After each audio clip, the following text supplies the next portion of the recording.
ever set up a technical university outside of Germany. So it was a rather big project. Indian officials approached German officials whether they could help them to set up a technical education institution, because Germany had a very good reputation for technical education, but then this was more like a partnership. If you want to know what was different between IIT Madras and the other IITs, so workshop education and the workshop component was very strong. Until the 90s, there were continuing collaboration projects or like partnership projects, which meant that there were a lot of scientists coming to IIT Madras and also a lot of Indian scientists being trained in Germany. We have still a very, very strong German collaboration. So we have the Indo-German Center for Sustainability. Also very interesting to see IIT Madras in a longer history of Indo-German relationships, and specifically also Indo-German relationships in the history of science and technology.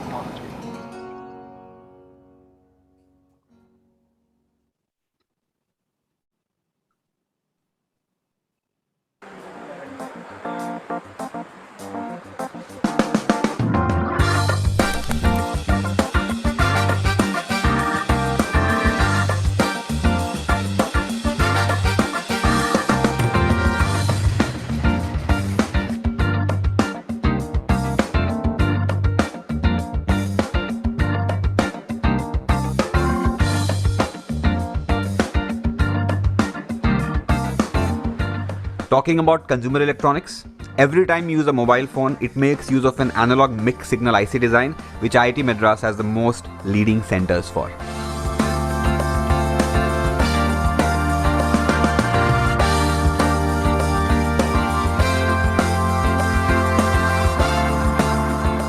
The world of tomorrow is going to be more electric driven than it is today. And that leading edge technology is being created right now in IIT Madras.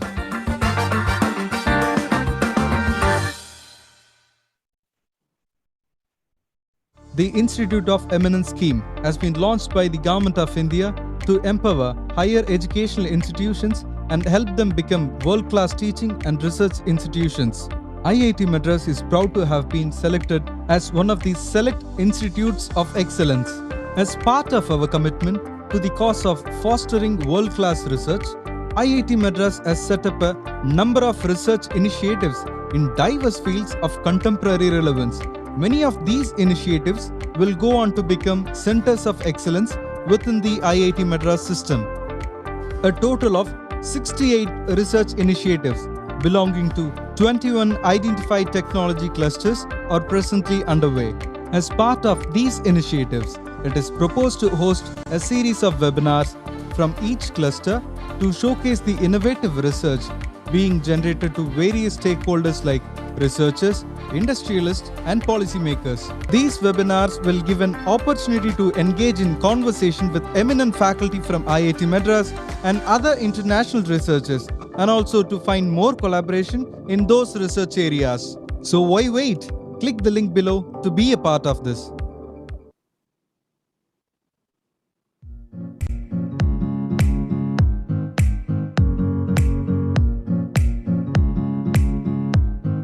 The campus is very clean and the environment is highly protected, so it is acting as a lung of the Chennai city.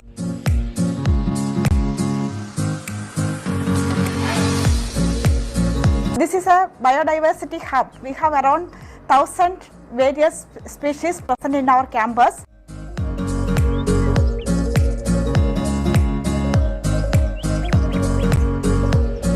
We have around 100 different species of trees.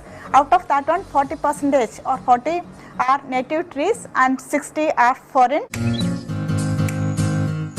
We have very active environmental group.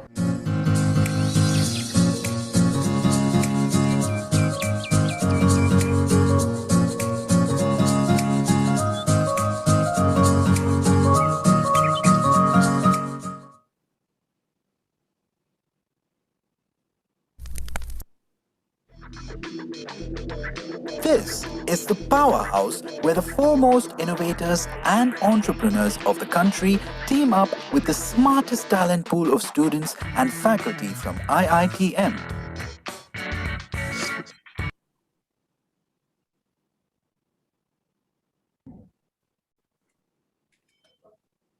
Hello and good day to everyone. Thank you for joining us today. On behalf of the Office of Global Engagement, it is my pleasure to welcome you to the 45th webinar from the IRIS webinar series. My name is Ritu George Philip and I'm a part of the Office of Global Engagement.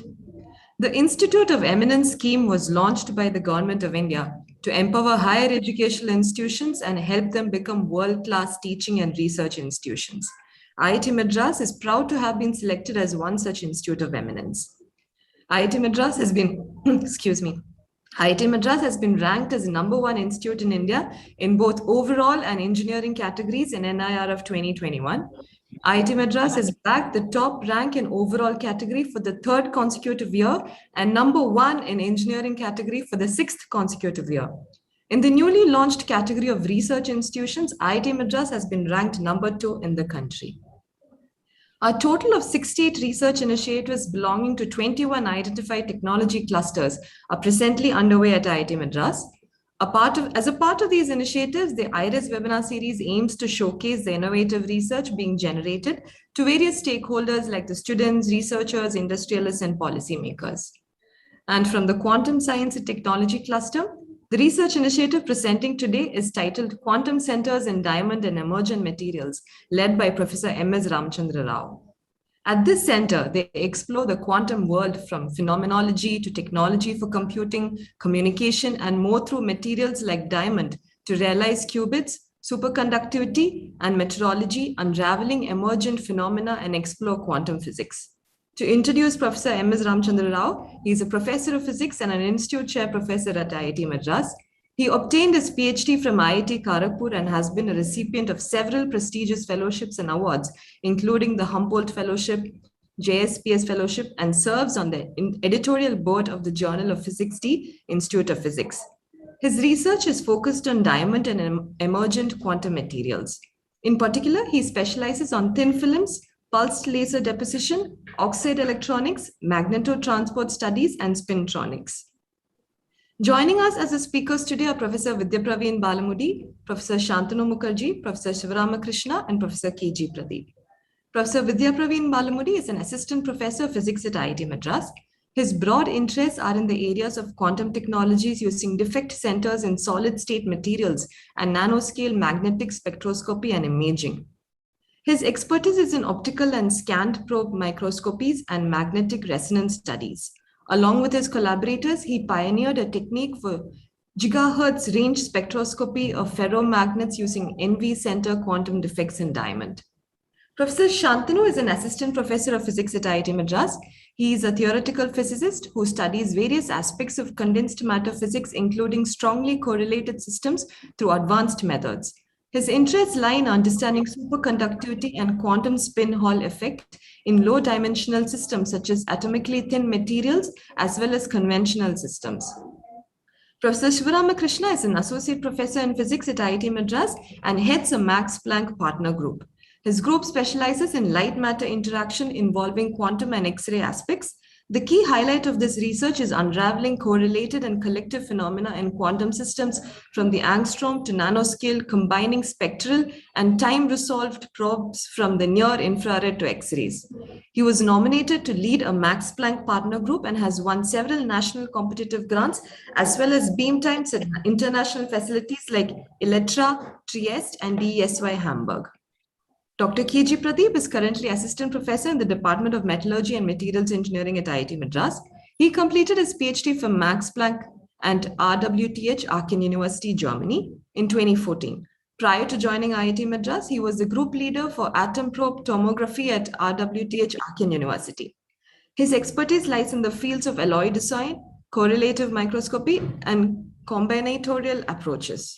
He has published 58 peer-reviewed journal publications in the field of physical metallurgy, magnetic materials, atomic scale microscopy with a H index of 24. He is currently the coordinator of National Facility for Atom Probe Tomography at IIT Madras. It is my pleasure to finally introduce a moderator for the webinar today. Professor Werner Paulus is with us today. Professor Werner is a professor at the Institut Charles Genhardt University of Montpellier, France. He is a leading expert in X-ray crystallography and neutron scattering, which he applies to advanced quantum materials, including perovskites, stoichiometric oxides to realize novel functionalities, including spin and magnetism-based technologies, quantum defects in low-temperature phenomena. His group particularly emphasizes multifunctionality of materials, applying these to energy conversion, sensors and actuators, electronics, and more. He has contributed many innovative approaches to this field and is well known for his contributions. He leads the Europe-wide MASc LPhil Masters program, mentoring of young researchers in this field, influencing upcoming generations. Thank you for being with us, Professor Werner, today. We're very excited that you could be a part of this session. We also have a very distinguished panel members from various departments at IIT Madras. We have Professors Dr. Yasir Iqbal, Dr. Panchanana Kuntia, Dr. N. Arunachalam, Dr. K. Setupati, Dr. G.L. Ganapati, Dr. Basdev Roy, Dr. G. Bhaskaran, and Dr. Satyan Subbaya with us today. A warm welcome to all of you and all of the participants here. So before we start, a quick note to the participants, please use the Q&A box to enter your questions and upvote questions that interest you so that the moderator can prioritize them later. Over to you, Professor Ramchandra Rao.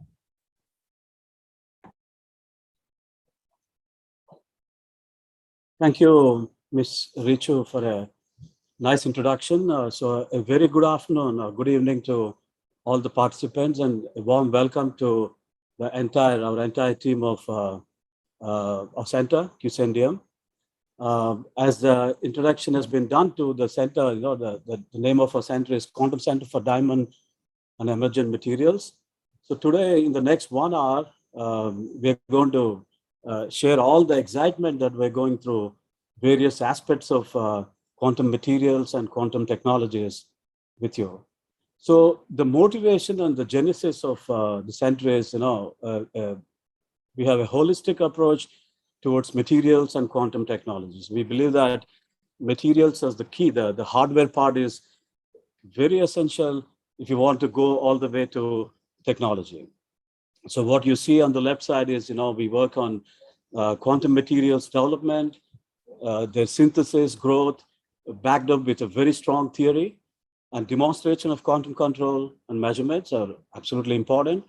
The device development thereafter for detection, imaging, and spectroscopy, and the development of hybrid quantum systems. So this is our wonderful team of faculty members from physics department with strong theoretical and experimental backgrounds. We also have colleagues from mechanical engineering department and metallurgical and materials engineering departments. So it's a nice team working on 4 to 5 different verticals related to diamond and emergent materials. I know there are a lot of young students sitting in the audience, so let me start as a teacher. Let me spend a few minutes on some basic concepts. Let's look at the fascinating world of physics. It's such a big ocean with so many interesting fields. All that we learn from our school days to college days to university, electromagnetism, the thermodynamics, classical mechanics, and high energy physics, of course, is a very fascinating field. Theory of relativity, atomic and molecular physics. We have seen the discovery, 50 years of discovery of laser a few years back. And then you have this very exciting field called astrophysics. And of course, quantum mechanics is indispensable. Without quantum mechanics, you cannot understand anything about quantum materials. So the fields that we work on are related to one part of this big ocean, that is condensed matter physics. And in that, physics of low dimensional systems. So you take condensed matter, solid state matter, and exhibiting various properties like superconductivity, magnetism, semiconduction.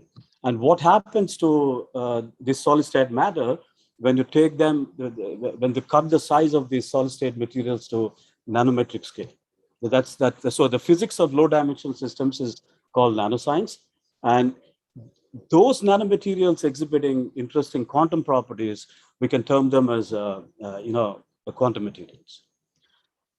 I like this slide always because it summarizes 100 years of our great history in science and technology.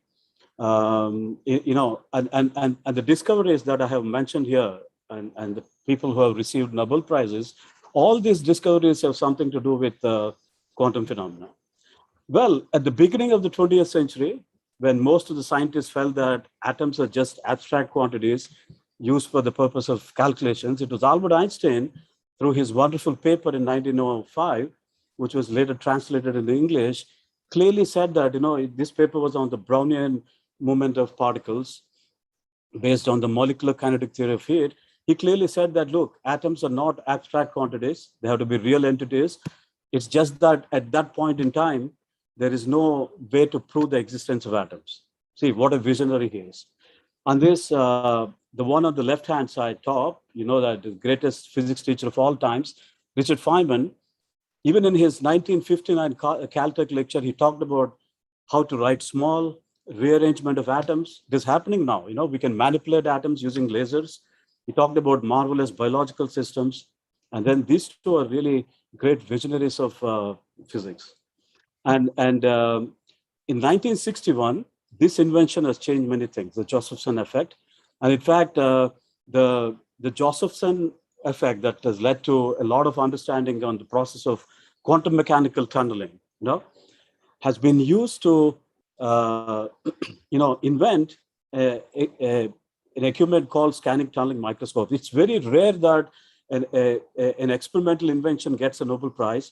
And because of the value attached to this invention, these two scientists got a Nobel Prize within 4 years after its invention, because it has completely changed the course of nanosciences and quantum sciences that we are dealing with today.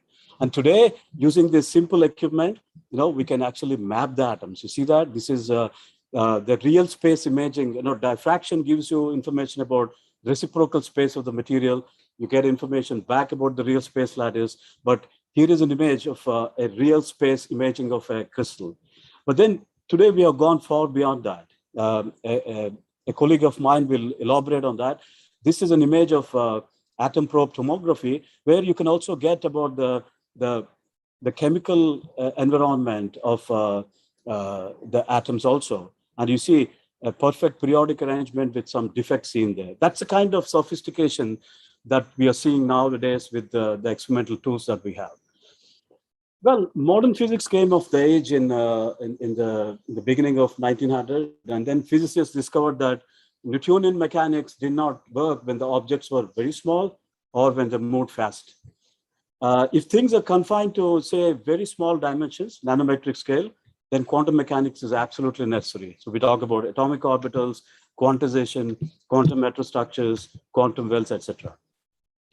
So the first part of our presentation that we deal with is about diamond and defects in diamond. We can call them quantum centers, and you can do rich physics with these defects in a diamond, artificially induced defects, and you can envisage many applications. And then you'll be seeing a large number of very fascinating emergent quantum materials. Some of my other colleagues will speak about all this. Unconventional quantum phases, 3D frustrated quantum magnets, quantum spin liquids, etc. By the way, that diamond was mined in India 4,000 years ago, but 4,000 years ago, no one knew what its structure was, even though a lot of value was associated with diamond. We know diamond is the most expensive crystal. So when did we come to know of its crystal structure? We know that diamond is just made up of carbon atoms. It's only about 100 years back with the advent of crystallography, the advent of X-rays. So we celebrated 100 years of crystallography a few years back. So this is, again, to emphasize the need for X-ray crystallography when you're dealing with material processes and material technology. Okay. So Quisendium, what do we do here? We talk about diamond growth for quantum diamond, emergent materials, and quantum X-ray photonics and lasers. And a part of it I'll talk about now is the growth aspects of diamond. It's a very fascinating material. It's an insulator to start with. Diamond is one of the best insulators. The separation between the valence and conduction bands is about 5 electron volts, but you can tune the conductivity by doping. right? And then in nitrogen doped diamond, you can do very exciting physics. So we deal with all these things, device aspects, and also some of my colleagues, they look at the fabrication aspects of diamond using these heterostructures for sensors and other applications. A plethora of applications this material has. You can use diamond coatings as hard coatings to prevent materials from wearing out. A lot of applications in aerospace for defense, in the fields of defense and aerospace applications there. Diamond has the highest thermal conductivity, 4 times more than that of copper. So you can use it as a thermal spreader. You can use diamond electrodes for water purification, and also, of course, I mentioned that quantum applications, plenty of them. A few more applications here. Diamond coatings are also biocompatible, so there are lots of medical applications. You can use diamond coatings as optical windows because diamond can cut off radiation from mid-UV all the way to gamma rays. So you see there are about a dozen different useful applications, including water purification. These are great societal applications that we are looking at. Now, this small video clip, this is a unit that is used for creating diamond. This is a hot filament CVD. The name itself suggests that you have hot filaments, tungsten filaments heated to almost up to 2,300 degrees centigrade, and methane is the gas there, the precursor gas. And then you see the formation of diamond on the substrates that are kept at a distance below the, these hot wires, made of tungsten. What you see on the right-hand side is a small, interesting clipping of you have 2 substrates there, one diamond coated on silicon, and the same diamond with the boron incorporated into the lattice. And you see what happens. The first one is when you just bring those 2 multimeter probes, you see an overload here. That means the resistivity or resistance is very high in gigaohms, right? It's beyond the limit of this meter. But then the moment a small amount of boron is doped in it, 3 to 5 mole %, you see that. So the gigaohm resistance drops down to a few tens of ohms. This is really beautiful, right? Because this is the power of doping in a lattice like diamond. Same thing happens in most of the semiconductors also. So the resistance that changes significantly with boron doping, right? If you measure the resistance now all the way down to the lowest possible temperature, you start seeing superconductivity in this. So there's diamond superconductor. So an insulator, upon doping, it acquires a semiconducting property, metallic property, and then finally it becomes a superconductor. But of course at 6K. So then you do the same resistivity measurement in the presence of high magnetic field, varying the field all the way from 0 Tesla to 5 Tesla. Superconductivity doesn't vanish, which means this property indicates that you have a high degree of granularity there. And that is the crux of utilizing boron-doped diamond for many quantum information applications. I'll come to that in a minute. The second part is we also dope diamond with nitrogen. It's not easy, these things, you need to dope these materials. You need to do a lot of characterization. Nitrogen can be doped with only implantation. You implant these nitrogen ions and then anneal the sample, and then you get nitrogen getting into the lattice, giving rise to 1 electron. And it also creates a vacancy. So these nitrogen vacancies are the fundamental elements for quantum bit fabrication. So these are called NV centers. NV centers are basically artificial atoms in the crystal. They have perfectly stable luminescence at room temperature, leading to very efficient, practical single photon sources. And their electron spin can be optically detected and manipulated by magnetic resonance techniques. Okay, now you see that. This is one of the latest papers we got with a group from University of Maryland at College Park. this is very exciting because in the last 3 decades, lots of superconducting systems have been tried for many quantum impedance device applications that are used in microwave circuitry. But the condition is, even though we have hundreds of superconductors available, you need superconductors that are granular. So for example, you have aluminum in the form of a granular superconductor that has been used, niobium nitride and titanium nitride. But then it is turning out that boron doped diamond, in which we see superconductivity, shows the largest microwave kinetic inductance, which means it opens up a new area, in microwave circuits, where so-called high impedance quantum circuits and current tunable delay lines. So this is one of the main applications of boron doped diamond. And now about the nitrogen vacancy part, what we can do with that, my colleague Praveen will take over. Hi, Masar. Thank you for that very nice introduction. And so I'm glad students are getting a bit of the evolution of how we are coming along to the quantum aspects of things.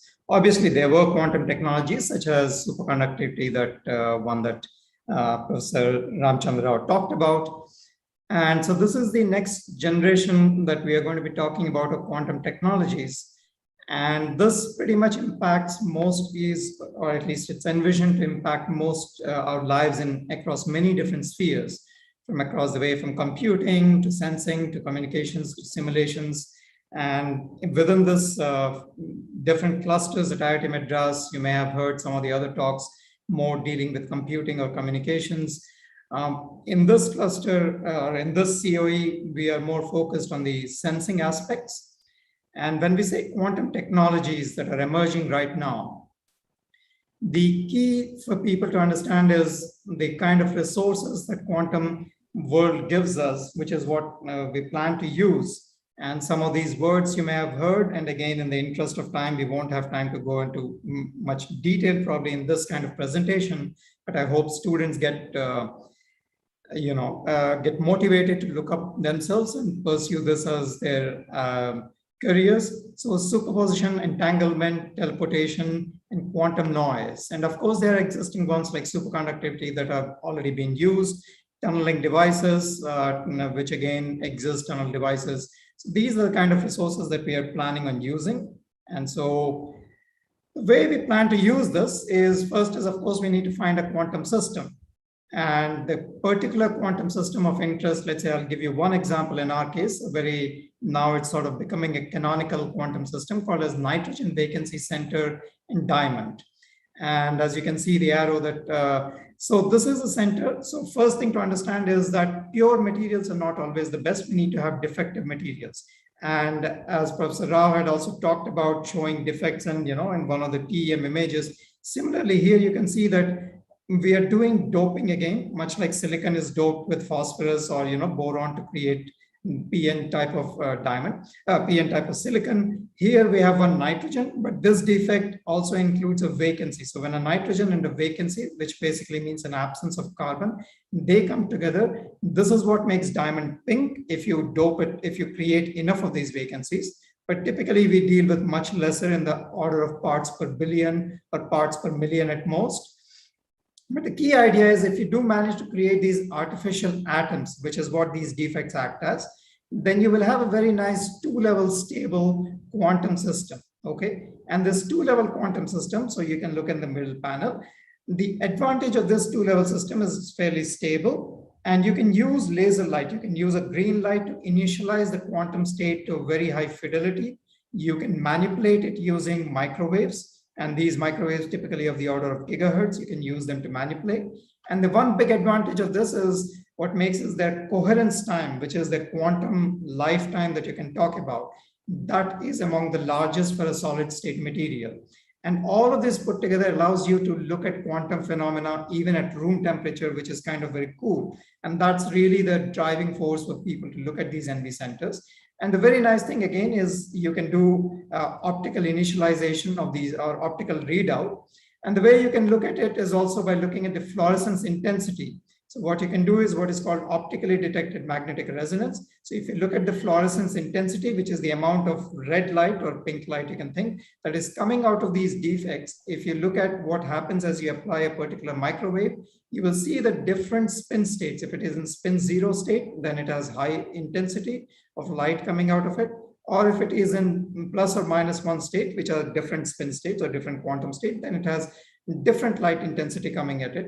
And so with this, you can do very high, at the nanoscale, at the limit of a single atom, you can read out the quantum state, and which is very tough to do normally. And this is what this material allows you to do.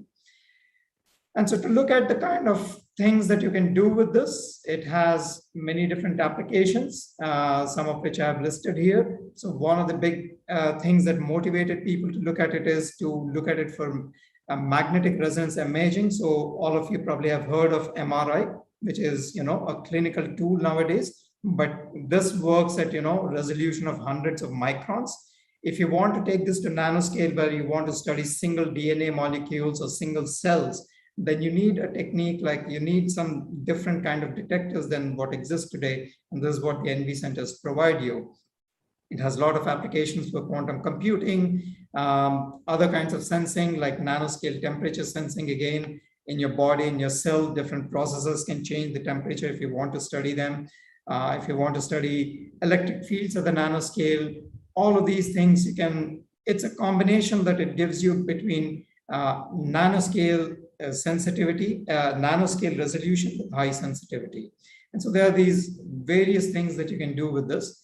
And this is what I'm illustrating some examples from literature to highlight the power of this technique. And as I said, what it brings about is an unprecedented combination of spatial resolution, which is down to almost, as you can see in the first figure, reaching almost angstrom level or atomic scale level with very high signal sensitivity. So what you're seeing there is magnetic resonance imaging of individual nuclei. That is where people have mapped within a diamond crystal with angstrom scale resolution. Of course, this is stuff that is being done around the world. We are not quite there yet, and so we have lots of work to do in this particular project. But nonetheless, that's the power of what we can do. In the middle, you're seeing similarly nanoscale magnetic resonance imaging. This is magnetic imaging of ferromagnetic materials. Ferromagnets play a lot of interesting roles in your technology that you may not be aware of, but nonetheless, they do play. And so this is kind of looking at magnetic imaging at the nanoscale. The third panel that you see is looking at, in this particular work that I was involved with, where we have attached a nanodiamond, which is a tiny crystal of diamond, to a DNA molecule. And the goal is to try to understand the dynamics of DNA molecules, which is very important in understanding their functionality in your body. So these are the different kinds of things that you can hope to study. And this is what we are trying to build up to. And so that's the idea. And of course, but before building up to that, you first need to have a way of creating high quality materials, because if you don't have high quality materials, you can't go really too far with this kind of technology or even understanding the science. And so this is where we are building up right now. So we are trying to grow this. So Professor Rao is an expert in materials and growth of diamond. So we are trying to now move to single crystal diamonds and characterizing them. So we have to characterize first the quality of the diamond itself, and then also how to control the dopants, how to control the defects. I mean, so defects are important, but you need to have very precise control on them. And so how there are different various techniques that we are trying to, we bring to the front for that. Of course, once you have the material, and you can do some science with that, the kind of science that I talked a couple of slides earlier. But when you want to move to devices, then you need to be able to structure them. You need to be able to build devices. This will require you to structure them in some ways. And there's again the advantage of diamond that is compatible with solid state techniques that were brought upon by silicon technology. And so we are using this, in this case, focused ion beam imaging of diamonds. So we have created nano pillars. And so there's a technique called as focused ion beam. And so what you'll see here is that these pillars that we are creating, which enable us to capture the light from the diamond with very high efficiency, You can create them, but I have put them on scale of a human hair. So that's a human hair. So these images are captured by something called a scanning electron microscope. And you can see these pillars, which are of the order of, approaching less than a micron. And if you put them on a human hair, that's the scale to give you an idea of what the kind of things we are trying to create. And so, but this is the kind of technology you need from materials to being able to create structures in them, to be able to do the nice science and then the devices that we want. So yeah, so there, of course, another very impressive kind of technology that we are building, and Professor Shiv Ramakrishnan will talk about this later, where we are using lasers to both do two things. One is creating structures within the diamond, and the second part we are trying to do is also create these defects within them.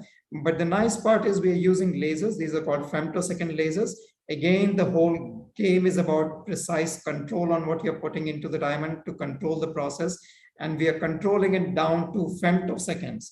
And so you have laser pulses down to femtoseconds, and if you can control them, then you can create both these defects and you can also create these patterns. And so that's again the kind of stuff we are trying to do. So that with that, I will hand it over to Professor Rao again, and he will introduce the next portion. And thank you. Thank you, Praveen. Just a few lines about this. We'll come back to this slide with a little more description from my colleague later. We also make these single crystalline, polycrystalline, and doped diamond films membrane for structuring, nanostructuring, and patterning for various device applications that you see on the right-hand side bottom. I'll come back to that a little later, just to show you that, during the growth process, we can, control the growth from all the way from microcrystalline diamond and nanocrystalline diamond. And the BDD stands for boron doped diamond. And, that's how one can tune the microstructure and properties during the growth itself, right? So leading to then all those device architectures. All right.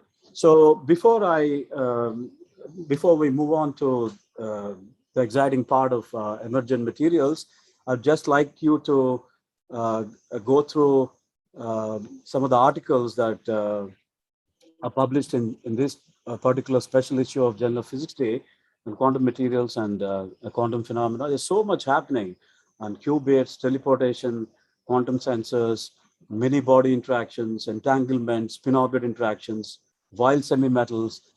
Some of these aspects my colleague Shantanu will be talking about now. Shantanu. Thank you, Professor Rao. So what I wanted to tell you about was about one of the subgroups within our QCNDM Center, and that works on the theoretical and experimental understanding of quantum materials and their associated emergent properties. So when I talk about quantum materials, the term quantum material has generally come to symbolize material systems whose properties cannot be characterized by either semi-classical models or basic quantum mechanics. The quantum material, the amount of quantum material that exists, if you define a material as different from another material by virtue of its difference in properties, the excitement occurs along what Professor Rao was talking about, that if you dope a particular material, within this business of studying quantum materials, we actually look at that material as a totally separate material, because you could just dope a material with certain dopant, and what is a magnet at one dopant could end up being a superconductor, or what is a magnet of one type could end up becoming a magnet of another type, or you could have electronic orders. All sorts of novel phases could happen with doping. And it's not just doping. With the advancement in technologies, we can slice these materials to smaller and smaller dimension. You talk about 3-dimensional materials, 2-dimensional materials, 1-dimensional quantum materials. And at each of these dimensional reductions, you find entirely new exciting emergent properties. So if I might go to the previous slide, Professor Rao. Where you see the circle of the quantum materials, the figure shows the various phases of quantum matter that our group members are engaged in exploring. What makes these quantum materials complex, but at the same time fascinating, are their rich phase diagram, where multiple emergent orders or interactions are coupled. Right? So the possibility of tuning these emergent orders, so if you could have some handle of how you tune these emergent orders, which are coupled to each other, using such couplings or external perturbations makes them a rich testbed for development of material for future technologies. For example, you could take a topological quantum spin-Hall insulator, and you could tune the topological insulating phase to a topological trivial phase, as it is called, by using a bias voltage or electric field. Or you could take a charge density wave order in a certain quantum material, and you can tune it with a magnetic field. So understanding the microscopic origin of these various orders and developing theoretical models that could allow us to predict or explain this complex phase diagram of and the emergent properties is an important area of interest of our research center. So let us now look at some of the individual research interests of the members working on the emergent properties. So first I go over to the work of Dr. Panchanan Khuntia, who has expertise in various experimental techniques used to study strong correlation physics. So Professor Khuntia focuses on the design and growth of the paradigmatic frustrated magnets, including Kagome, hyperkagome, pyrochlore, and honeycomb lattices, wherein quantum effects are at play. They employ what are called the state-of-the-art techniques, including nuclear magnetic resonance measurements often done at low temperatures and high magnetic field, or muon spin resonance experiments, inelastic neutron experiments, and advanced thermodynamics to probe these novel quantum states and the elusive elementary excitations of these quantum materials at a complementary scale. So his group intends what they plan to do with these experiments, and they want to explore the collective quantum phenomena and the associated exotic excitations, so that it can reveal certain clues which will give us some understanding of what are the phases that form in these materials, these novel phases, and what are the microscopic origin. Because to be able to tune them, to have a tunable system, first and foremost requirement is to understand how do they occur. So the excitement is actually that for many of these quantum materials, we don't really understand all the details of the nuts and bolts of the microscopic physics. So if I go over to the next slide, just to give you an idea about one of the interesting areas of this frustrated magnets. If you look at the top triangular picture, for those of you who are new to this business, magnetism is generally associated with presence of unpaired spins at certain lattice site, and a long range order requires some exchange coupling between the spins to tell each other which way to point, right? Some moment at each side by itself is not going to lead to a magnetic order. So they talk to each other. Now imagine that you have three sides on the triangle. If the exchange coupling wants to tell the nearest neighbor spins to point in opposite direction, which could be called as antiferromagnetic ordering. The problem with this triangle is that the third spin will be frustrated since it does not know which way to point. One of the spins which is there on the top wants it to point downwards, and the other spin which is on the bottom left wants it to point upwards. So this site has got a frustrated magnetic moment. Why this is exciting, this is one of the newer areas of research, is that this kind of frustration leads to very novel phenomena that are being observed in these systems. And a lot of theoretical and experimental work is going on to understand the origin of this frustration and the behavior of these frustrated magnetic systems. And these can occur even in square lattices and various other materials, depending on the exchange couplings that exist. So if I now go ahead, to our next speaker. This is the next speaker. The next person, part of our subgroup is Dr. Yasser Iqbal, and he uses a number of novel theoretical techniques like variational Monte Carlo, functional renormalization group to explore the origin of these exotic states of matter, like these quantum spin liquids. So effectively, you can think that when a magnetic order has not formed because of frustration in these systems, all the way down to zero temperature, you could have the situation that the fluctuations in the system could be various, could be quite large, but the system wants to order in a certain way. So the fluctuations are not entirely random, but yet they have not formed a long range order. So you get a new state, entirely new state of matter in these type of systems, what are called as quantum spin liquids. So the Dr. Iqbal studies essentially how these quantum spin liquids forms. And by using these methods, he explores that how would you effectively, let's say you start off with a Hamiltonian that describes one of these real materials. He would use various techniques and calculate quantities like spectral function and so on. And he'll make predictions which can be verified by people who work on, for example, inelastic neutron scattering or low temperature thermodynamics to see whether kind of the theoretical model is able to explain those experiments. So if I move on, just to give you a little more detail of Professor Iqbal's work. So as an example, as you see in this picture out here, he's working on, so if I talk about a little specialized language, he's working on developing what is called as a pseudo-fermion functional renormalization group framework on the real frequency axis, for which the resulting flow equations are shown by these Feynman diagrams that you see in the bottom left. So this will enable a direct calculation of what are called as dynamical spin structure factors. And the dynamical spin structure factor calculations then allow you for comparison with experimentally observed inelastic neutron scattering on these quantum materials. So the expectation is that to provide a smoking gun signature of the exotic quantum spin liquid phase in 2- and 3-dimensional frustrated quantum magnets via signatures of emergent fractionalized quasi-particles. So what you see out here is an example of one particular quantum spin liquid material candidate, lead copper tellurium oxide, which is based on what is a hyper-Kagome lattice. And you see the inelastic neutron scattering spectrum of it. So these are the type of spectrums which are modeled by these kind of formalisms. So you can see from here generically that the theory and experiment go very hand in hand in this particular business of quantum materials. You have a theoretical model, you would use it, you would make predictions, and they have to be verified by experimental findings. So finally, I'd like to go over to the kind of work I'm interested in. I work on, again, various emergent orders observed in these quantum materials.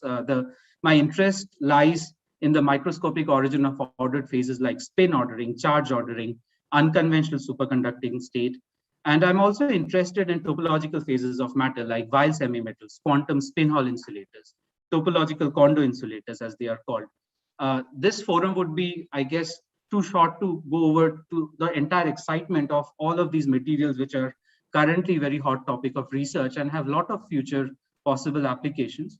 But I could just quite quickly tell you that one or two examples. For example, if you're talking about quantum spin Hall insulators or these topological properties of it, then some of these materials, due to their non-trivial topology, can host a type of particle, are predicted to host a type of particle on their edges called Majorana fermions.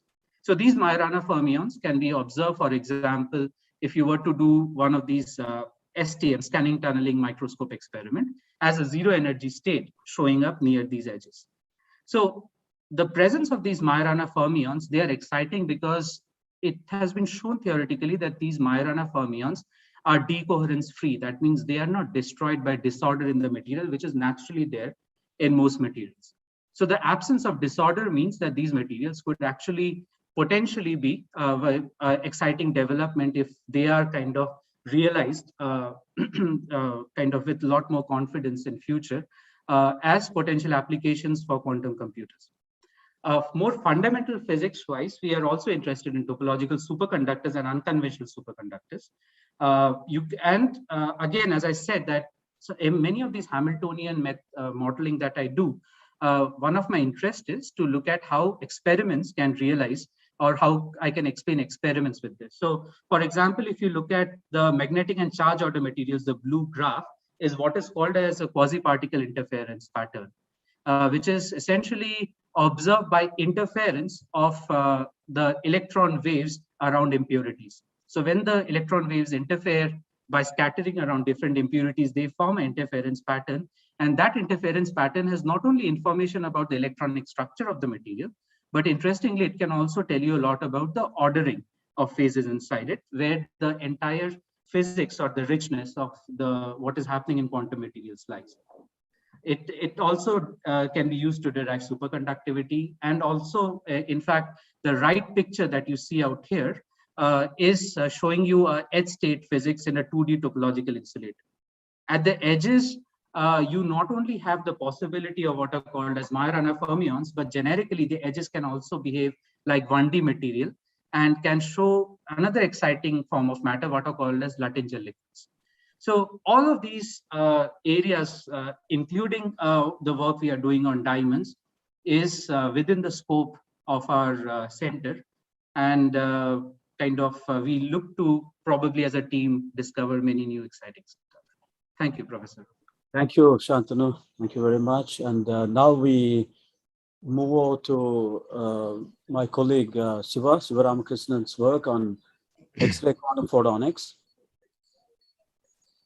Yeah, thank you, Professor Rao, and to the IRIS webinar team for giving us an opportunity to showcase the ongoing and prospective activities of this wonderful team I'm fortunate to be a part of.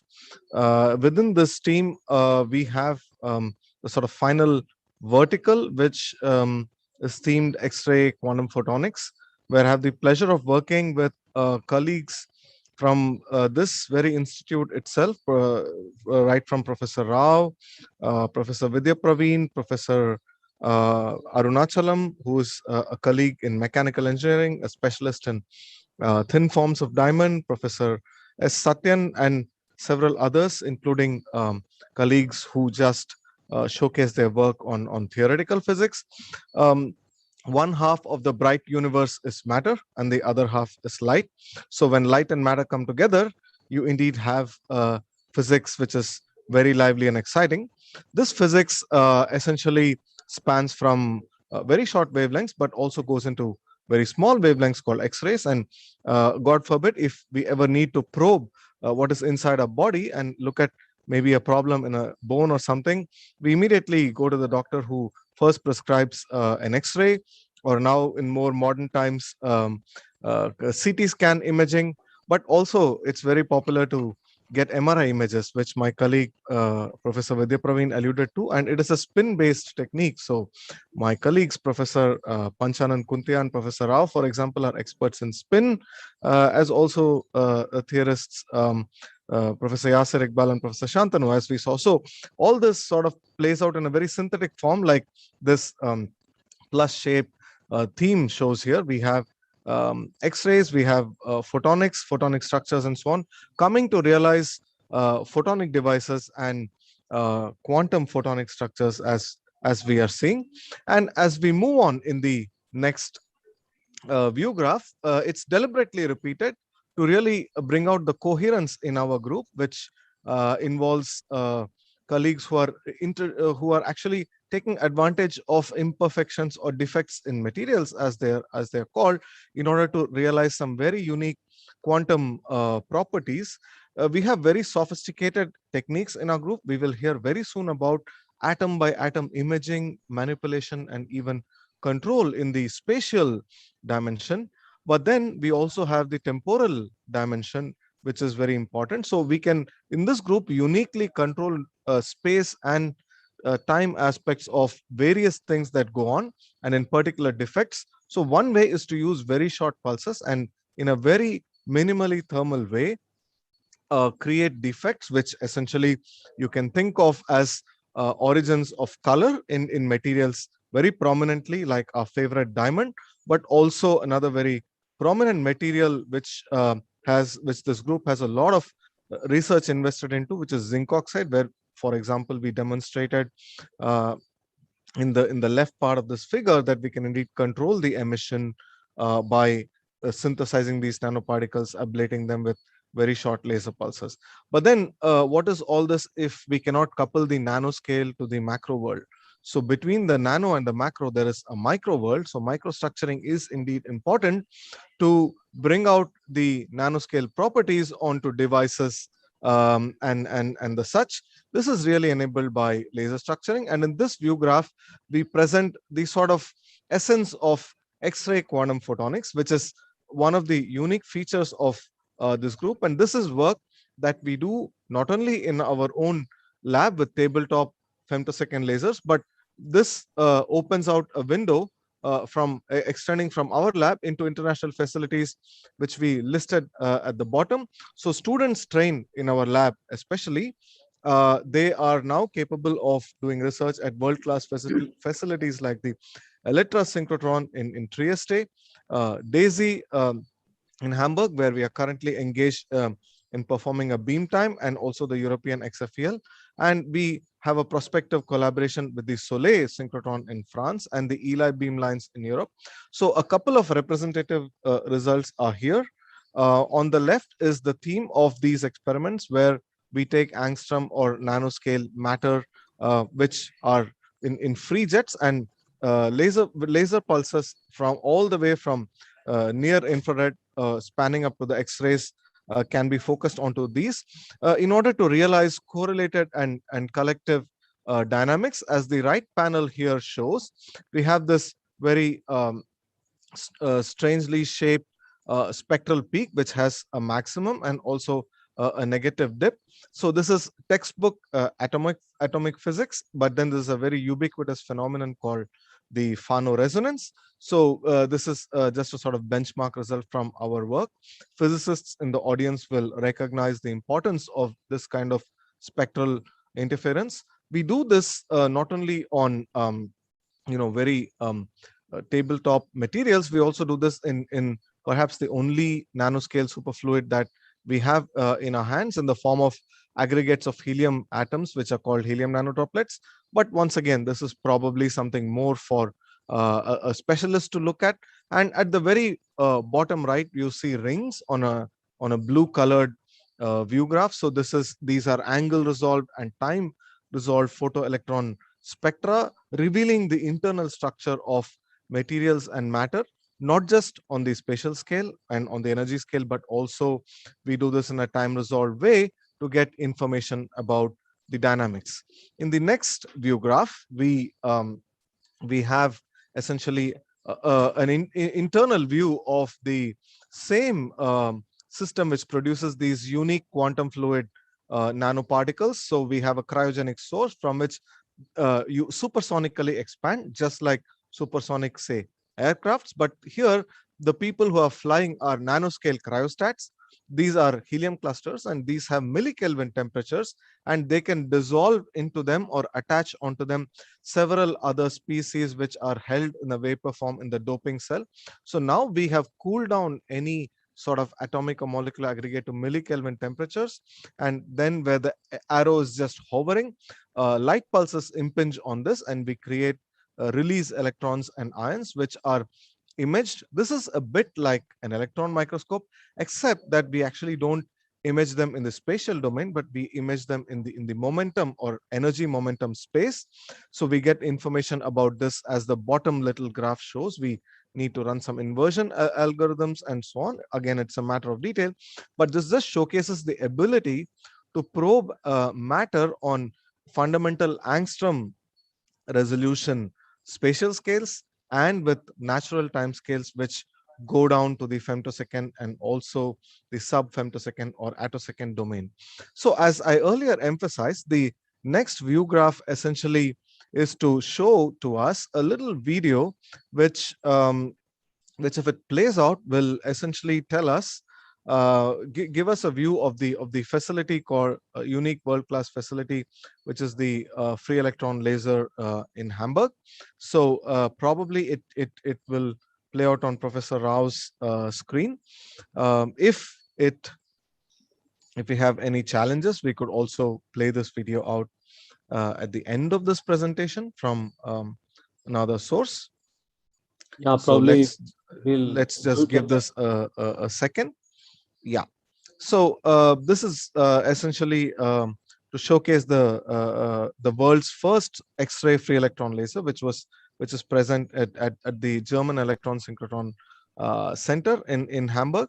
So our students come here and in very short but very intense spans of time perform experiments with leading researchers and scientists in the world. It's a truly magnificent collaboration that we are often happy to be a part of. In the initial slides, we saw visiting faculty to our department, Professor Marcel Mudrish from Aarhus University, and much of this research is done in a sort of coherent collaboration with Professor Mudrish, and also under the auspices of the Max Planck Society, where I have the pleasure of leading an effort with Professor Thomas Pfeiffer, who's the director of the Max Planck Institute for Nuclear Physics in Heidelberg. The next view graph essentially shows to us the facility that we have in-house at IIT Madras, where we have a similar velocity map imaging spectrometer, and this is where our students get trained. So this is the intellectual gym that they go to and strengthen themselves and perform their own experiments here, as well as take their skills onto world-class facilities. And I also have the immense pleasure of mentioning my colleague, Professor G. Arvind, who's an expert on AMO science and electron spectrometry. So he's also a part of this group and a wonderful collaborative colleague. Just to give you a bird's eye view of the kind of processes that that demand that we investigate phenomena, electronic phenomena on an angstrom and femtosecond or sub-femtosecond time scale, it may not be super important to know all the details of what this view graph shows, except to realize that when a photon flash, which is the little black flash, is incident on this host dopant system, the host is helium, and the dopant could be typically any set of like atoms or molecules. A photon is absorbed into this aggregate, and then a whole slew of energy transfer processes take place.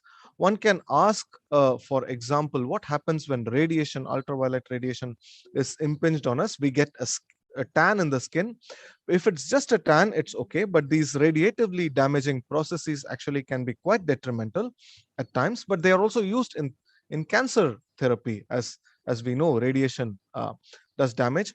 The more and more we understand the physics of this very intricate, complex process, which happens not only on angstrom time scales, angstrom spatial scales, but also goes across hydrogen bonded networks, which is water, which is what mostly our body is made up of, we will have better and better control over these processes and can develop tools which have therapeutic and hence societal applications.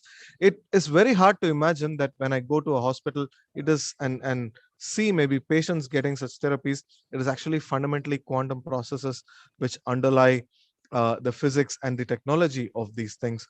So for this and more, quantum X-ray photonics is indeed a very important facet. And as we see in the next view graph, we have essentially in this center world-class research going on, emerging from India but connecting to the rest of the world, emergent quantum materials. All of this is sort of based on a platform of a very solid platform like diamond, and we can tinker and manipulate on atomic scales. We can tinker and manipulate on femtosecond time scales. So indeed, there is not only plenty of room, there's also plenty of time at the bottom. So we exploit all this. And on that note of summing up all this, I hand this over back to Professor Rao, and we will continue with our webinar. Thank you, Siva. Thank you very much. And before I hand over the session to our moderator, Professor Werner Paulus, I need to say a few words about him. Professor Werner Paulus from the University of Montpellier is an expert in X-ray crystallography. He's a long-standing member of the European large-scale facilities like the ESRF. These are very exciting facilities to probe atomic level structural aspects. And you see this ring ESRF, European synchrotron facility located in Grenoble. And he's also a regular member of ILL, Institute of Lauvé-Langevin, located in the same place. I'm not going to go through all the accolades that he has received in all these 40 years of his research and teaching career. One of the important aspects of what he has done in recent times is He was instrumental in getting the Erasmus Mundus master's program running between four European universities very successfully for the fourth time in a row, which is very rare. And this program is called MAMA-SELF, Masters in Materials, Exploring Large-Scale Facilities. Exploring large-scale facilities is very essential for studying materials. And we are also very happy to note that a large number of our students in the last 15 years have gone to do masters and PhD and worked in various European labs to get trained in these large-scale facilities, which is going to be very useful in future for us when these people come back and start their own research careers in India. So with that, I would like Professor Werner to now give a summary and moderate the session. Okay, thank you very much for this nice introduction. There are many things which need to be said. So we have heard a lot of very interesting things, giving a lot of opportunities, research opportunities. And as a moderator, I have problems to stay moderate because there's too many things to say. So just let me try to resume a little bit the most important things. So we understood that these research activities we have seen are all part of a very competitive field. And they give rise to a lot of technological applications. Even the fundamentals of all these effects are still not understood and need to be explored. So I will try to resume a little bit the most essential ones, but before I try to analyze this, maybe just a word also on these kind of webinars. I like this idea very much because, of course, they are addressed to scientists and give a very short resume what kind of research activities are done in the research center. But I think we have a lot of students in the audience and probably future students also at IIT Madras. They're listening today. They want to get an idea what kind of science is done and how they can get involved in this. So there are many aspects. So you need to, and probably you're also interested to see what kind of things are required today, how to enter all this science and how to successfully continue studies and scientific projects. So from the few questions which I already saw in the box, there are many basic aspects which seem to be interesting for the students and they need to be understood. And this is the big problem. Because when you hear material science is physics, is chemistry, is material science by itself. We have heard words like long range, short range ordering, we have spin ordering, we have charge ordering, we have dynamics, even in the femtosecond range, we have magnetism, quantum spins. So you see, these are a lot of aspects which are important and which need to really be understood if you want to have success in this field. And there's one point which makes different all these things we have heard. So you have heard something about diamonds. So you say diamond, this is so old, there's nothing new to discover anymore. This is not true. Because if you dope the diamonds and if you create defects, so you create something which gives new physical properties. And just a word also on the defects which you introduce into solids, this is very different to molecular science. Molecular science, if you have a molecule, it's nicely defined. In solids, so all the physical properties, they are governed by the defects. And this makes these solids totally different compared to molecular things. So here the defects and the defect structure, they become not only important, but decisive for the properties. And it's a fight always for the researcher to put things of the material into the good direction, to understand them and to go ahead and make them also available for technological applications. So all this, what we have heard, looks very exotic, probably needs to be more detailed. And I think for this reason, these kind of webinars are perfect. So you see also, this is not only a research aspect, but which is targeted, but also essential the teaching part. So if you are working on cutting edge materials, it's very important that you are able to synthesize them correctly in a reproducible way. So what we have seen is the diamond thin films, they are made by the CVD method, which looks rather simple, but which is not.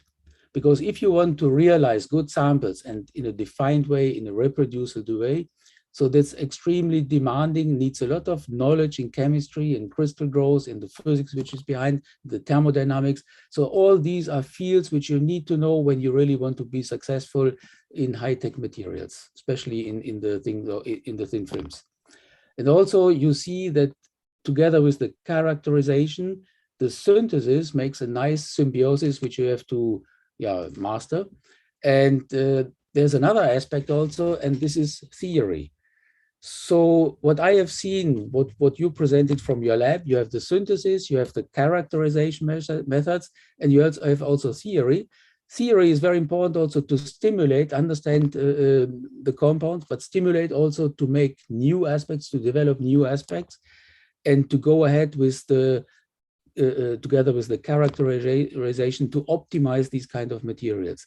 So I think it's a very nice symbiosis between synthesis, characterization, and also theory, which is in one lab, and this is rare. I think this is really, I can give you a compliment for this, and you do not have this in many institutes.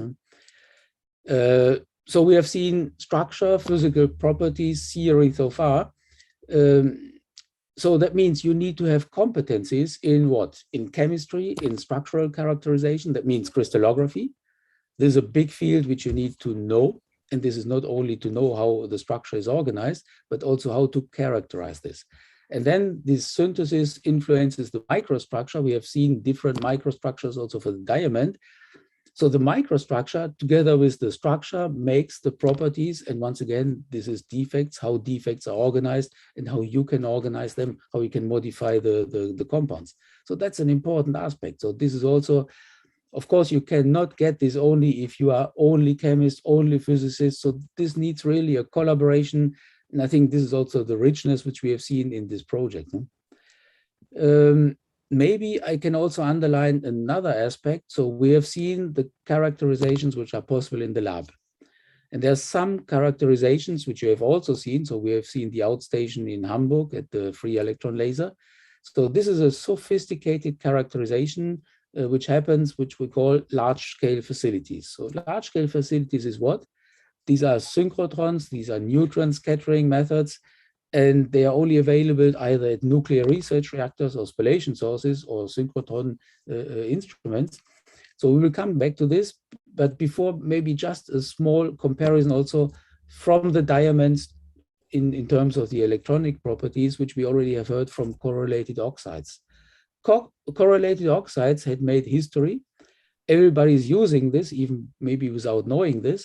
So just to tell you, if you have correlated oxides or magnetic oxides, there was an interesting study some 30 years ago. So to couple ferromagnetic and non-magnetic layers, and depending on the spin orientation of adjacent magnetic layers, you can get what is called magnetoresistive random access memory.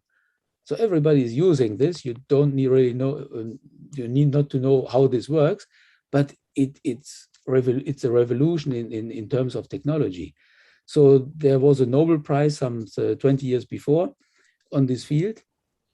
And just also to say that understanding the magnetic properties in the materials, in a different microstructure, in a different macrostructure is important and gives rise also to new tools to access new materials. So what you have also, you have understood that these samples, which are existing as a thin film, so thin films are not very thick, so they are very small. If you want to analyze them, that means you are always searching in the background for signals, and not only for the magnetism, for the structure. We have heard about the defects. If you want to characterize properly the defect structure, you will probably also come to defect ordering. So large-scale facilities, which we have heard before, they play a key role in all this analysis. So what we can do today is we can characterize not only nano-sized samples, they give a weak signature, but sufficiently enough at synchrotron sources because of the brilliance of the synchrotron sources. So these kind of instruments you cannot really compare with lab instruments because the brilliance is several orders of magnitude higher than what you can achieve in the lab.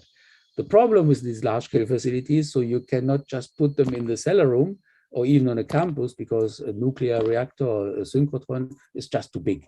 and even to run this needs special requirements. So already also special knowledge. So this is a big thing. And now in the world, there are a lot of synchrotrons. There are some neutron scattering facilities, and they play a very important role in the characterization for all material science. So for us, this was the reason also to create already in 2007 a special master, which is Master in Material Science Exploring Large-Scale Facilities, and which is covering exactly this aspect. So accessing large-scale facilities is not easy because the instruments are quite complex and usually only specialists go. This was one of the reasons also to create this master. And just today, we had the last exam of a 2-week summer school just dealing with large-scale facilities. Means we have a summer school, we explain to our students how this instrument works. And it's a very dedicated, specific organization. So you learn what is a neutron, how you make a neutron, what you can do with neutrons, how you can use them to analyze magnetic structures.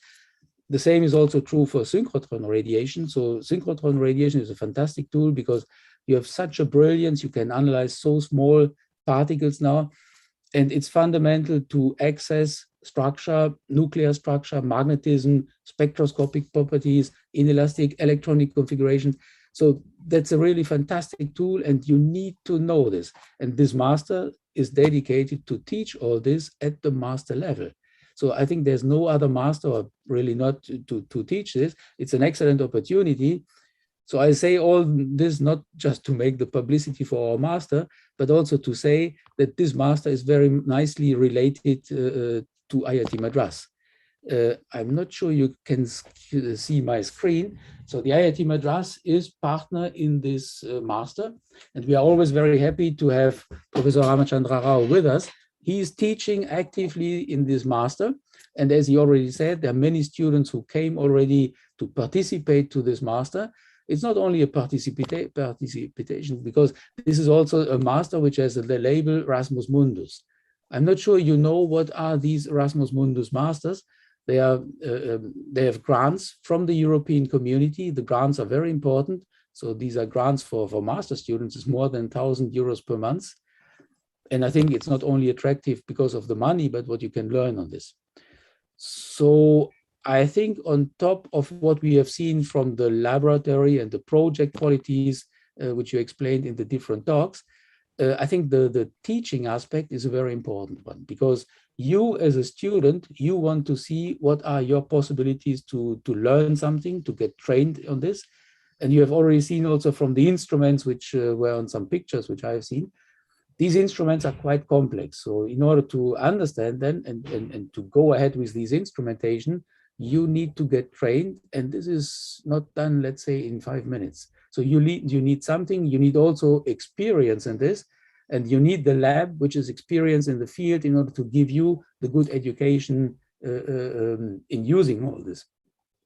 And as a combination with large-scale facilities, I think this is a very promising perspective also, in order to proceed to make new compounds, to characterize them also in the good way. Because if you do not have the good answer in the characterization method, and also in the quality of the sample, then you can go in the completely wrong direction. So all these aspects are very important, and I'm very happy to have seen that these things are nicely organized in one lab. Huh? So you have many things in one lab. I think it's a very important aspect. So maybe this is just to tell the students that there are many fields which you need to know in order to characterize samples, the structural one, the spectroscopic one, the electronic properties. So that's a lot of stuff to learn.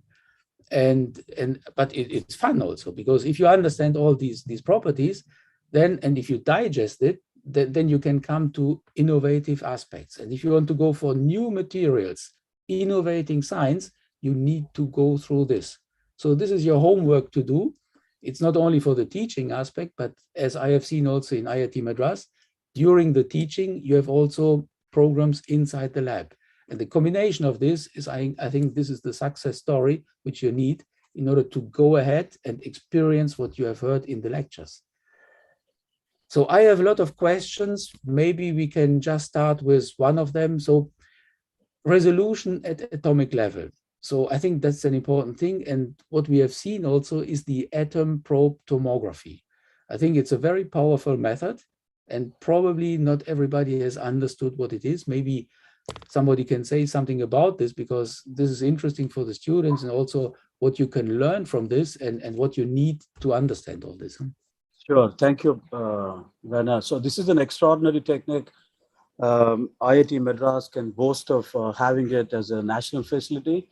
And we have one of my colleagues, KG Pradeep, who is an expert in that. So I'd like him to now talk about this wonderful facility and what it can do. Yeah. So thank you, Professor Limazar, and thank you, Professor Werner. So you started with the interesting question. So as we know, as you already elaborated, defects are one of the major sources of properties in materials. If you understand defects and their associated chemistry, I think we will be in a position to understand the material's behavior in a much better manner. So to give a brief idea of what this atom probe tomography and what it can really do. So my group basically works with correlative microscopy, where we try to combine different microstructural aspects together with their local atomic chemistry. So that means you can see in the current schematics, for example, of a magnet of samarium cobalt based, you see a microstructure as a function of processing and how the microstructure evolves together with the defect structure. So in the atom probe tomography, you can nicely therefore map the local enrichment or local partitioning of these chemical species. For example, copper in the orange color and zirconium in the purple color. They form nice nano platelets if it's in an ordered way, or it's a form of globular bulk clusters if it is in a disordered way. So this already gives us the first fingerprint of how the defects are organized and how this organization is changing the magnetic behavior, as you see from these ordered defined structure and the hysteresis loop associated with it. So one can directly connect the microstructural features with its properties in a straightforward correlation. So coming to the center's objectives, if you now go back and take the, for example, a nanocrystalline diamond thin film. Now we have done this kind of a characterization, so we know it's a diamond. So if you now look at in the, let's say in a reasonable core scale, this is a thin film image obtained in an electron microscope after it has been prepared, for example, with a focus ion beam milling to get it electron transparent. So the first image starts with 1000x magnification. That means if you magnify something at 1000 times than what your eyes can see, this is the film that you see. Now, if you now go a little bit higher in magnification, you start revealing too many things. That means in the bright field image, you start seeing the darker contrasts, which are those defect sites, which is approximately, let's say, 10,000 times magnified from what your eyes can see. Now you will be able to identify there are locations like defects, like stacking faults, and there are other clusters of defects together, which are bright contrast in a dark field image or high angle dark field image. Now, even if you want to know further details of this defect structure, you can go even higher in magnification. That means you can now try to resolve the stacking fault even in higher details.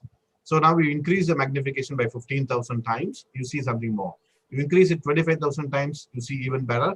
Now we are getting close to a situation of revealing the details of the defects itself and its atomic organization.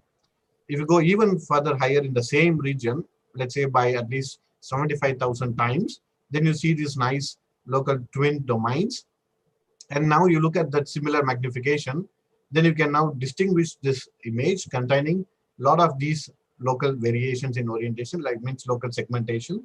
And even within these segments, you will be able to find this nicely coordinated structure, which you can now combine with the simulated, let's say, 110 orientation of a diamond flame. Now, in one of these regions in the hexagon, if you enlarge even further, that means we are crossing 1,000,000 times magnification, we end up seeing this nice hexagonal structures, because the objective is to know where are those NV centers and how these NV centers are basically made of. Then you will be in a position to map those perfectly crystalline regions, which are these pure hexagons in the 110 orientation. Possibly some are now replaced by nitrogen with carbon, also carbon with nitrogen. And there are locations where you can see there are these missing bonds. That means one atom missing from its ideal lattice position, and therefore it tends to create a vacancy at that particular site, which is what you can see here. So now the question is, if you have this vacancy and if you have replacement of carbon with nitrogen, when we dope nitrogen into a diamond, where is this atoms sitting? What is their local chemistry? And how this local chemistry plays a role in the properties that we are expecting. So therefore, that means we are at the end of the limits of electron microscopy. Now comes the atom probe tomography, if you really want to identify where are those atoms. So now this is a atom probe tomography data, which shows only for the nitrogen atoms, just to give a clear impression. Now you see here, there is random distribution of nitrogen atoms everywhere. And if you look at the length scale, these are all in a few nanometer range. Now within this region, we are able to identify with certain concentration threshold an accumulation of nitrogen atoms in localized pockets, which are these defect sites enriched with stacking faults and dislocations. So you can now see there are a lot of these nitrogen atoms being clustered in a local region, which is all happening because of the presence of defects, as we saw in the electron microscope image. So what more we can do with this? So we can now select specific regions out of these clustered domains where the nitrogen atom gets accumulated. And now we can see in a highly magnified view, a three-dimensional distribution of the nitrogen atoms in the matrix, as well as clustering of atoms into local defect sites. And furthermore, we'll be able to even quantify how much of these nitrogen has gone into the defects, which are primarily responsible for the behavior or the conductivity of this diamond at, for example, with respect to your nitrogen concentration. So one can even measure how much of nitrogen is part of your matrix of diamond, and how much of nitrogen has gone into the local defect sites with their three-dimensional morphology. So we are resolving individual defects at the angstrom level. We are able to see individual atoms possibly in their ideal lattice positions, and we are able to quantify how much of these species are going into these defect sites as well as into their matrix. So this is the speciality of the technique, that it can really take us to an atomic level, and where we can resolve the defect structure and their chemistry at the same time in a correlated fashion. I hope this possibly gives a direction of where we can head into these kind of quantum materials and understand their behavior starting from the microstructure point of view. Yeah, thank you very much. Very impressive. Huh? And just in regard of this, now we discussed the synthesis. So we have seen a film where you made these thin films. My first question would be how reproducible this is, and can you control the kind of defects and defect distribution just by the synthesis method? I think this is an important aspect. Yeah, so it's just so impressive. So probably the first group to have seen this the complete hexagonal, the 110 plane and a missing atom. This is really remarkable, no? That's a kind of imaging technique that you need in order to understand that you of course you go and see. One is to identify what that missing atom is. That's the next step, and but of course from what I understood from Pradeep's work is we certainly have nitrogen everywhere. So the missing atom could be a nitrogen, and what you're seeing there could be an actual envy sample. So it's quite exciting. Okay. So maybe there's one question which comes up many times. So this is concerning the wake shield facility. Maybe somebody can comment on this. Can you repeat it again? So I see some comment. Please comment on the wake shield facility. Maybe not. If not, then I come back to my question before, because you discussed the superconducting properties. So now you have different grain size, and the grain size is directly influencing also the superconducting properties. So if you want to go ahead to make devices out of this, means wires or fields or whatever, so you need to control the nanocrystalline structure. So that means the microstructure, even the nanostructure. Yeah. Is this possible, and how this influences the physical properties, especially in terms of the magnetic field shielding? No? Yeah, it is possible. So that's going to be the next phase of our work. as far as superconductivity in diamond is concerned. We are also going to set up a microwave plasma CVD. What we have is a hot filament CVD, as I explained in the beginning of my presentation. So we're going to get a microwave plasma CVD, which can be used to realize, electron grade diamond. So that completely eliminates all other possible dopants or other possible impurities that could go into the lattice. So we start with a pure diamond lattice and dope boron, nitrogen especially, because if you want to see the kind of the experiments that my colleague Praveen has talked about, you need a pure diamond with NV centers in them. And of course, the big challenge again is the crystallography. Getting NV center is one thing, and getting these NV centers in an aligned fashion is the other thing, right? Exactly. So that'll be our focus. And we also have our colleagues who would work on diamond structures using these single crystal growth, single crystal membranes grown using the microwave plasma CVD. So I can ask my other colleagues to elaborate a little bit on that.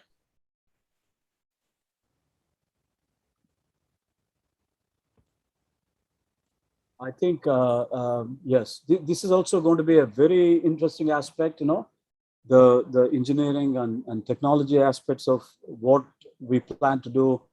So it's going to be all the way from, atomic level defects to understanding defects to and making them as useful quantum emitters, single quantum emitters. And then you look at those emergent materials and from what our, expert theoreticians, theory colleagues are doing. Yeah, sorry, Sir, I just missed. I was in the mute for some time. I missed that one. Yeah. So we'll be 1 minute, Satyan. We'll be probably making some of those phases that our colleagues have talked about, and then the engineering aspects also we feel that are absolutely essential and important. And I request my colleague Satyan to talk about, Sure. Yeah. So MSR was talking about creating different structures in diamond. Of course, once you grow the crystals using the microwave plasma CVD techniques, we can use various ways to structure the diamond. We can chisel it. We can polish it. We can so for example, we have facilities for ion beam milling. You can use lasers. Siva has already talked about lasers before.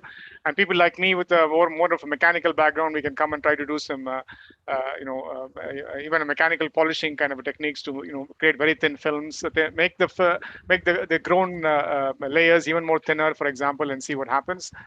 So the various ways to chisel and structure this diamond into interesting microstructures and nanostructures that can probably have interesting properties as well. Yeah.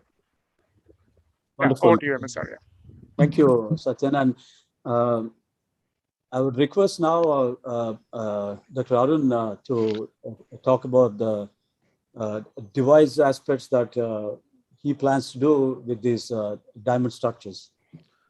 Thank you, Professor MSR, and good evening to all of you. Here we have seen the exciting properties of diamond and its application requirement. Now, when a mechanical engineer join with the physicist, what we can see is we can convert the lab scale product to the market, and that's what we currently doing it in terms of realizing this into a product, and we already into the business, and where we have made different structures for diamond in microcrystalline, nanocrystalline, and also we have tailored the graded layer architectures of diamond coating for many applications, mechanical applications, typically for cutting tool, for improved efficiency, as well as for reaction bonded silicon carbide mechanical seal seals for oil and gas applications. And also when it comes to single crystalline diamond, now we have microwave plasma for making the single crystal diamond. There are two kind of approaches you can follow. One is the bottom up approach and another one is the top down approach, where you have the crystal and then you apply cutting, polishing and grinding, and in order to convert your diamond wafers to membranes, and then you nanostructures, and you wanted to create patterned arrays. But I mean, dealing with diamond is very, very difficult because its chemical inertness of diamond cannot be make it the hurdle for creating diamond structures in a larger scale.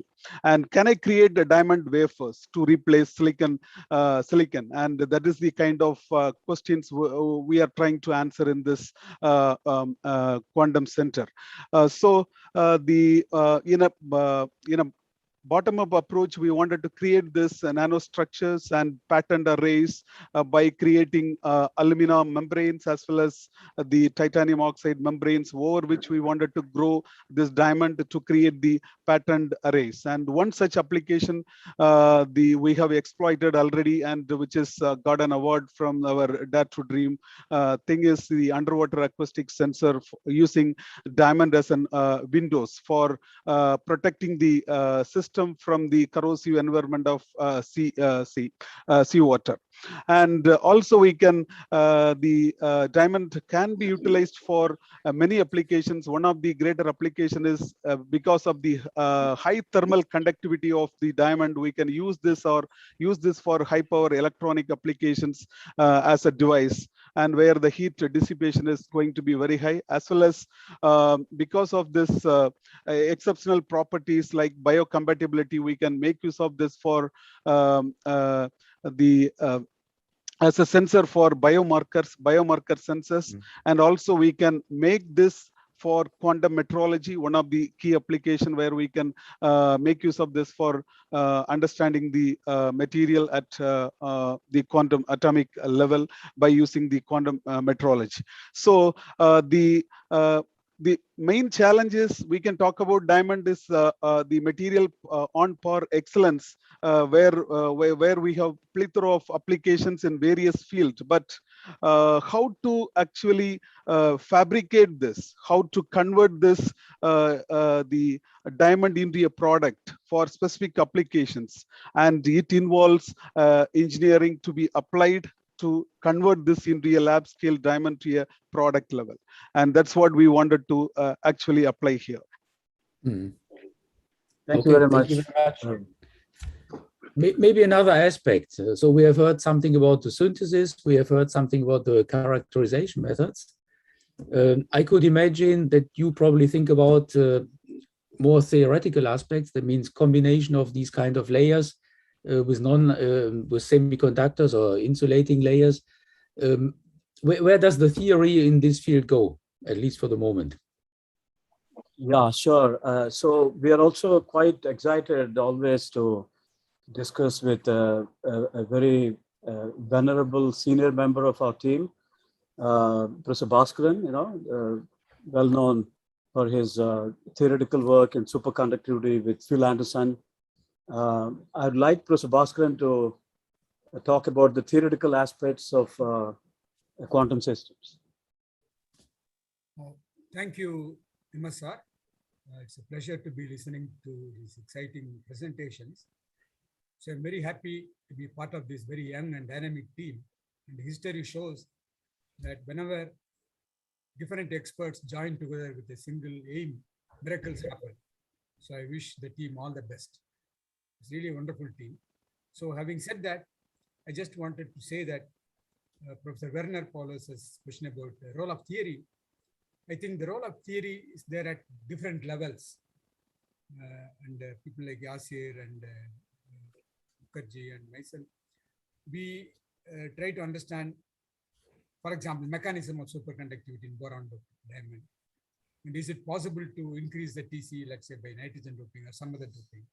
Or can we think of some replacement of diamond by, let's say, a piece of stone, a grain of sand, because that's also hard.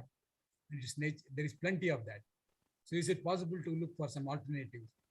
So now there are also theory at the level of what Professor Arunachalam was pointing out, and in terms of building architectures and so on. So I think we need some more support, but definitely microscopic theory seems to be playing very important role in understanding correlated systems, because again and again we are forced to meet correlated systems in this game. So, but I'm very happy that this team has theorists and experimentalists and of different type and engineers. So I think it's really fascinating. Mm. And since there are lots of students in the audience, I just wanted to make a general remark. At least in Tamil Nadu, quantum mechanics and mathematical physics are feared subjects by MSc students and so on. But actually the truth is, mathematical physics is very simple, quantum mechanics is very simple. It's simpler than classical mechanics. If only you understand some basic things, you can go a long way, get a PhD and become even a Nobel laureate just by multiplying matrices. The quantum mechanics is so powerful, but the mathematics is not very complicated. So I encourage young students to listen to many outstanding lectures on quantum mechanics. It's available in the web. For example, my own colleague, Professor V. Balakrishnan, is an outstanding quantum mechanic. He has wonderful set of lectures. And there are many quantum mechanics resources. So please make use of them. And it's very exciting. So having said that, I will ask. Thank you, MSR. So I don't have. If there is any specific question, I'll be very happy to.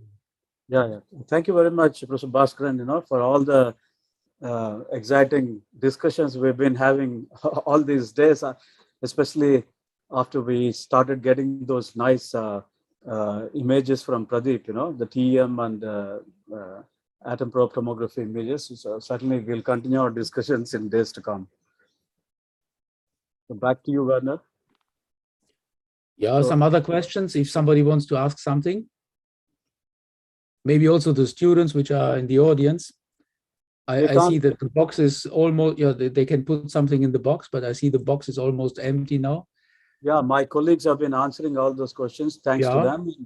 And probably we can ask my other colleagues if they would like to say a few things, like we have Professor Setupati, Panchanana, Yasir. Anything you guys want to add? Maybe I just can make some concluding remarks also, because what we have seen is you have a nice symbiosis between experiment and also theory. And you have the characterization, you have the synthesis, and I think the access also to large-scale facilities or microscopic, even atomic characterization is necessary, mandatory in order to explore these kind of fields. So as a type of student, I think what you would need for your lab is you need the chemist, you need the physicist, you need the material sciences. In other words, you need a very versatile student profile. And maybe this is also coming up now. It's no longer the classical physics, it's no longer the classical chemistry, solid state chemistry. So it's a mixture. And I think this is also a challenge for the students to understand that this is really multidisciplinary science, and not only multidisciplinary science, but you have also to go abroad.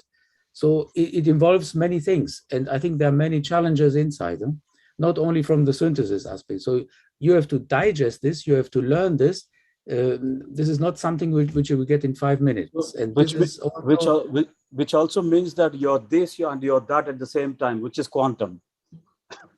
It must be correlated. So if it is correlated, we have had this word correlated so often, and during the summer school, we had also correlated aspect. So that means it's coherent somehow.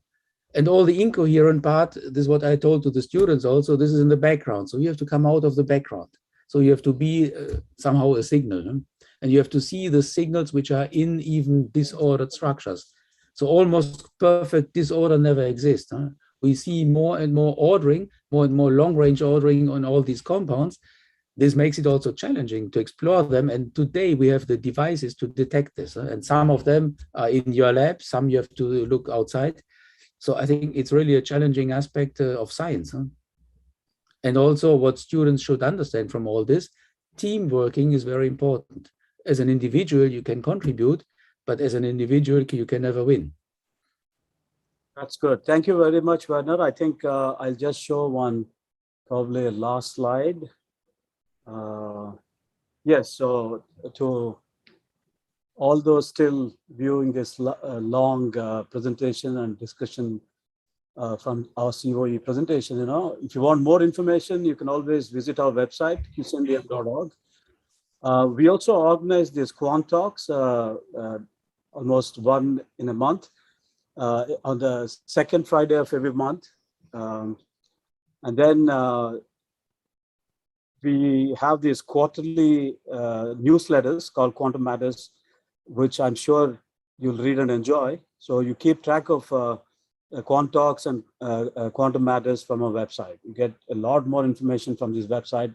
You also get information about some of the recent publications. And I think with that, I thank Professor Werner and all my wonderful group members, for making this happen. A very, cogent presentation. We've been working on it since the last 4 or 5 days. So I'll stop sharing and I'll hand it over back to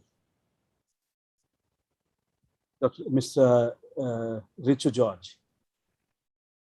Thank you, Professor. So sorry for overshooting. Oh no, not at all, not at all. And very glad that you took all the time to explain so many different aspects of the research initiative, and I think you've covered a really vast range of topics.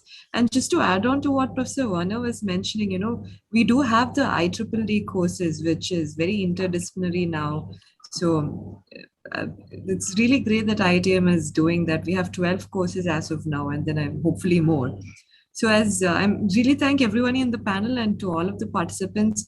It was our pleasure to host you, and thank you for taking to the panel. Thank you for taking all the time and explaining things in such detail and keeping the audience engaged. And thank you to all of the audience. That's all from our end. Thanks a lot. Thanks everyone. Good day. Thank you very much. Bye bye. Thank you. Bye bye. Thank you. Bye bye. Thank you. Thanks everyone. Bye. Thank you.